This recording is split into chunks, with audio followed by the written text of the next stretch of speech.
of religion, race, caste, sex or place of birth. Anupriya Patel. But there had been... Yes. धन्यवाद अध्यक्ष महोदया। मैं सबसे पहले अपनी पार्टी अपना दल की ओर से संविधान और राष्ट्र के निर्माताओं के प्रति अपनी श्रद्धांजलि अर्पित करती हूं। 26 नवंबर सन 1949 हमारे देश के इतिहास में एक बहुत महत्वपूर्ण तारीख है, क्योंकि इस दिन हमारी संविधान सभा ने हमारे स्वतंत्र भारत के संविधान को अंगीकार किया और डॉक्टर भीमराव अंबेडकर जी ने उसी संविधान की मसौदा समिति के अध्यक्ष के रूप में एक महत्वपूर्ण भूमिका निभाई। डॉक्टर अंबेडकर ने संविधान की आत्मा माने जाने वाले प्रियम्बल में सॉवरेन डेमोक्रेटिक रिपब्लिक के रूप में राष्ट्र के स्वरूप की घोषणा की और बाद में 42वें संशोधन के माध्यम से सोशलिस्ट और सेक्युलर शब्द भी जोड़े गए। लिबर्टी, इक्वालिटी, फ्रेटर्निटी के मूल्यों के साथ भारत के संघीय ढांचे को स्वीकार किया गया और इन तमाम बातों के बीच में बाबा साहेब अंबेडकर ने राजनीतिक लोकतंत्र के साथ साथ इस देश के अंदर सामाजिक और आर्थिक लोकतंत्र कायम करने का एक बहुत बड़ा सपना देश के समक्ष रखा।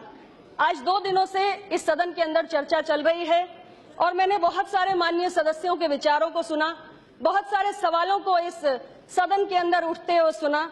बाबा साहेब अंबेडकर बंगाल से जीत कर आए या बॉम्बे प्रोविंस से जीतकर, बाबा साहेब अंबेडकर को चुनाव किसने हराया, कितनी बार हराया, मसौदा समिति का अध्यक्ष बनाने का श्रेय किस पार्टी को जाना चाहिए, सेक्युलर कौन ज्यादा है और कौन कम है, और यहाँ तक कि हिंदी भाषियों की तुलना कौओं से भी कर दी गई। लेकिन इन तमाम सवालों के बीच में एक सवाल जो बहुत महत्वपूर्ण है वो डॉक्टर बाबा साहेब भीमराव अंबेडकर के सपनों से जुड़ा है, सामाजिक न्याय की विचारधारा से जुड़ा है, आरक्षण की उस व्यवस्था से जुड़ा है जिसके बारे में अभी एक माननीय सदस्य शिवसेना के अरविंद सावंत जी कह रहे थे कि हम आज जहां जाओ तो आरक्षण की ही लोग मांग करते हैं। धनगर लोगों के बीच में जाओ तो कहते हैं हमें आरक्षण चाहिए, आरक्षण की उन्हें धनगर की स्पेलिंग नहीं आती। मैं यही तो कहना चाहती हूं अध्यक्ष महोदया कि हमारे देश में इतनी विविधताएं हैं कि कोई विद्वान की तरह बात कर सकता है और कोई निरक्षर है। आरक्षण की मूल भावना को समझने की जरूरत है। ये कोई भीख की व्यवस्था नहीं है, ये संरक्षण की व्यवस्था है जो इसलिए बनाई गई है क्योंकि इस देश के अंदर जाति के नाम पे शोषण हुआ है और इसलिए ऐसे लोगों को अवसरों से जिन्हें वंचित रखा गया है उन्हें विशेष अवसर देने की जरूरत है।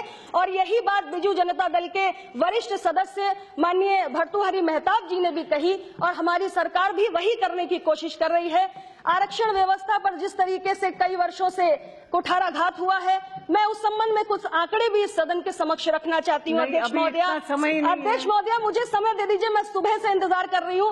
मैं कुछ बातें रखना चाहती हूँ अध्यक्ष महोदया। पिछले 25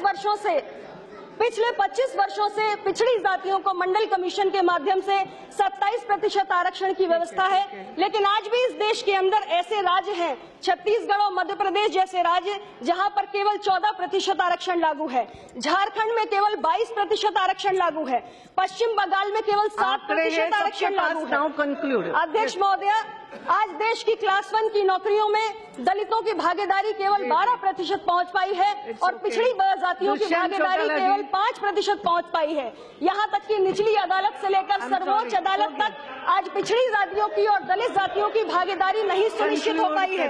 अध्यक्ष महोदया, देश के उच्च शिक्षण संस्थानों में एसोसिएट प्रोफेसर से लेकर वाइस चांसलर तक दलितों और पिछड़ी जातियों की भागीदारी आज केवल 2% पहुंच पाई है। इसलिए और यहाँ तक कि आज हमारी सरकार के केंद्र स्तर पे ये ये हालात है अध्यक्ष महोदया कि सेक्रेटरी के स्तर पर शेड्यूल कास्ट के 5, शेड्यूल ट्राइब के 3 और पिछड़ी जातियों का केवल 1 IAS अधिकारी है।